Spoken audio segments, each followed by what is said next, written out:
Assalomu alaykum mushtabdagi qarindoshlar. Mush 2 minut 49 sekundlik so'zni men qildim. Endi bu so'zni anglagan odam yanada qopqarsig'lar. Hadis inkor qildi mana sahih hadisni. Hamma odamlar sahih deyotgan hadisni inkor qildi deydi. Bu hadis qaysi desak, payg'ambar alayhissalom men o'lib ketgandan keyin menga sizlar salom bersanglar, salominglarni ilk olaman degan. Sahabalar sening chirib ketgan ashu jasadingiz Allohning elchisi qandoq bizning salomimizga javob qaytara oladi desa, payg'ambarlarning jasadi chirimaydi, sesimaydi. Alloh uningga ruhini kirgizib turdi. Shuning bilan men sizlarning salominglarni ilk elib salominglarga javob beraman degan hadis bu. Endi mushu hadisni so'zlagan payg'ambar alayhissalom yana bir hadisni so'zlagan.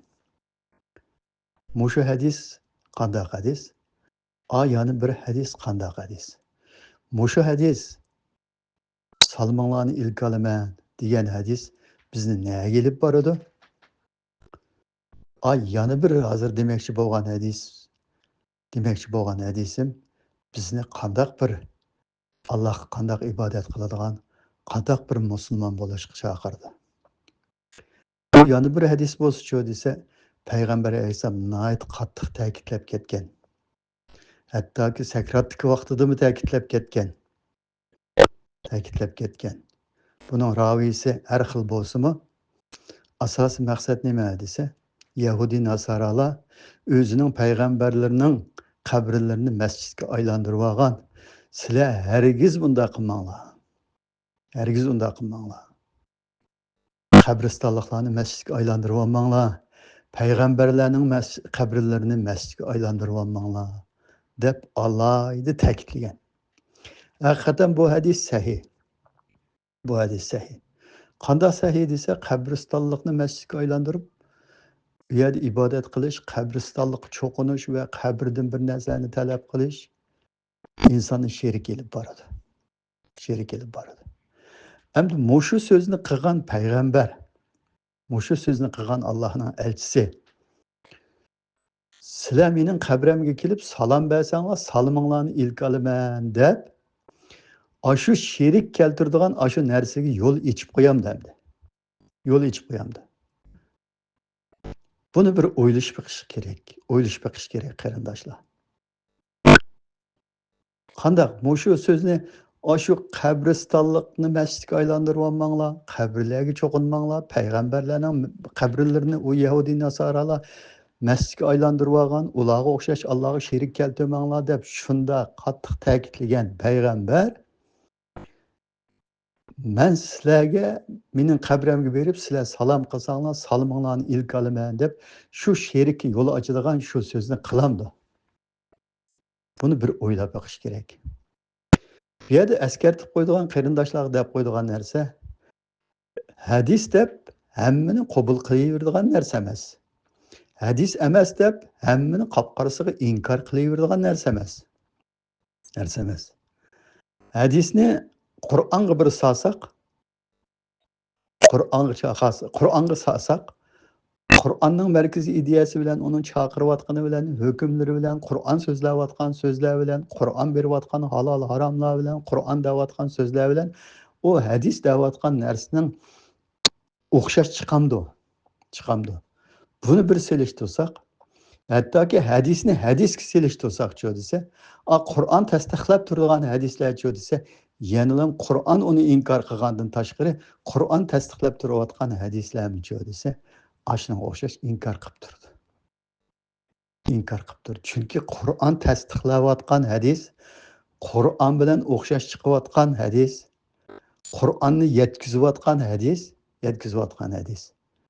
Albatta Qur'on bilan o'xshamaydigan, Qur'on bilan o't bilan suvdek chiqadigan osh hadislarni-chi desa, Qur'on o'zi inkor qilgandan tashqari, shu sahih hadislarni inkor qilib tashlaydi.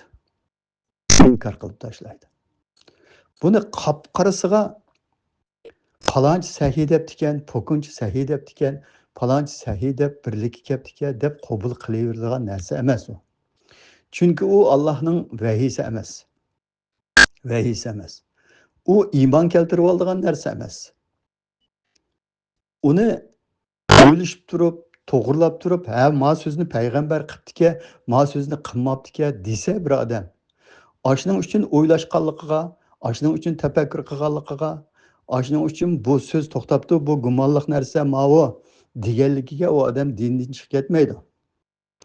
Chunki Alloh Qur'onda gumonliq narsa haqni isbotlashda hech narsaga arzimaydi degan bo'lgandan keyin, haqni isbotlaydigan narsa shu Qur'on bo'lgandan keyin payg'ambar alayhissalom debdika deb payg'ambar alayhissalomning og'ziga nisbatlab qo'yib o'tirg'i chiqqan so'zlarni cho desa, yuqorida necha vaqt deyotganimizdek Qur'onga solasiz. Bugun deganimdek Qur'on bilan uyg'un keladigan hadislarga selishtirib baksangiz shu desa, ham Qur'on inkor qilib tashlaydi, ham hadis inkor qilib tashlaydi. Sahih hadismi, shunday hadislarni inkor qilib tashlaydi. Uning bilan bog'lashmaydi. Mushu narsani har qanday bir odamning hadisni biroqla inkor qilib bilan payg'ambar alayhisalom 23 yil jarayonida Qur'onni o'qib qo'yib, qarab o'tganda qat'iy gap qilmagandek bir narsalarni o'tirg'a chiqib qo'ymay, u taraflarni tekshirib, qapqarasiga qabul qilib olmay, qapqarasiga qabul qilish texmi ig'ir. Alloh aqlinglarni ishlatmamsizlar, tafakkur qilmamsizlar, aqlni ishlatmaganlarning ustiga pestik yog'idi, maynachilik bosadi, domili bosadi deyotgan bo'lgan ekan. Din nomidan o'tirg'i chiqib qolgan har qanday narsaga chiqib desa, aqlni ishlatib, rost mushu so'zni payg'ambar qilgandimi yoki mushu so'zni olimlar birlikka kelibdi desak, bu olimlar birlik kelgan narsa Qur'on chaqirayotgan narsa bilan uyg'unmi? Qur'onning hukmi bilan birlik shu hukmga Qur'on bilan hukm chiqarib birlikka kelganmi? Bu narsalarni tafakkur qilish bu texmi muhim narsa. Texmi muhim narsa. Hattoki moshundaq tafakkur qilmagan chog'da desa, inson sherikning ichiga intayin oson kirib ketadi. Oson kirib ketadi.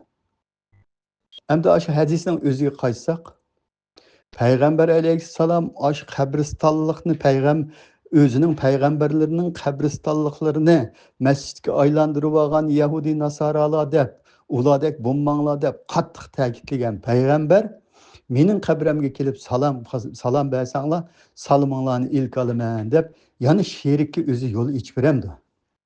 Ichib beramdi. Hozir o'ylab boqaylik dunyoda. Dunyoni o'ylab boqaylik.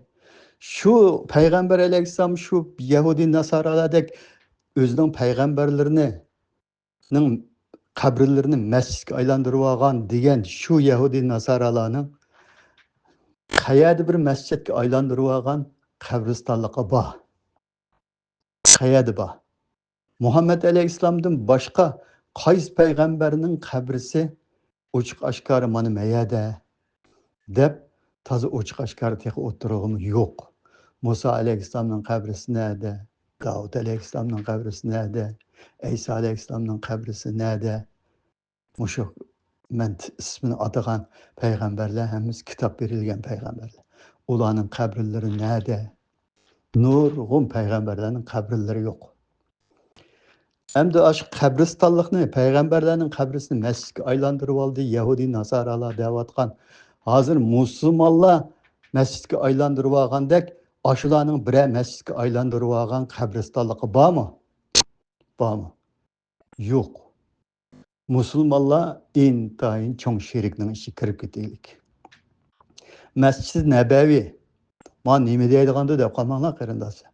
Shu Masjid Nabaviy degan shu masjid, shu qabristonlikni masjidga aylantirib olmanglar deb payg'ambar alayhisalom cheklagan shu hadisga naq tushadigan masjid shu. Tushadigan masjid shu. Shu masjidning qibla tomga payg'ambar alayhissalomning jasadini Abu Bakr Siddiqning, Umar roziyallohu anhuning qabrisini uchining qabrisini akilib shu yerga qo'yib, qibla tomga o'rinlashtirib, hammamiz shu qabrga qarab ashada namoz o'qiymiz va uningdan boshqa nurg'un odam shu qabristonlikqa chiqib yo'qirdi degandek salom beradi. Salom beradi. Va uningdan boshqa nurg'un odam Aşu qabriga qarab turib, Payg'ambar alayhissalom qiyomat kuni meni shafaat qiling deb Allohni unutib, Payg'ambar alayhissalomdan nurg'un narsalarni tilab o'ttirdi. Demek şu Peygamber Aleyhisselam agahlandırgan şu Yahudi Nasaralarının aşındak Musulmanlarınki aşındak çoğun, aşındak edem üzülmeydiğen, aşındak kabristanlıkka Peygamberlerin kabrisini mescid aylandırıp algan bir mescid var mı dünyada?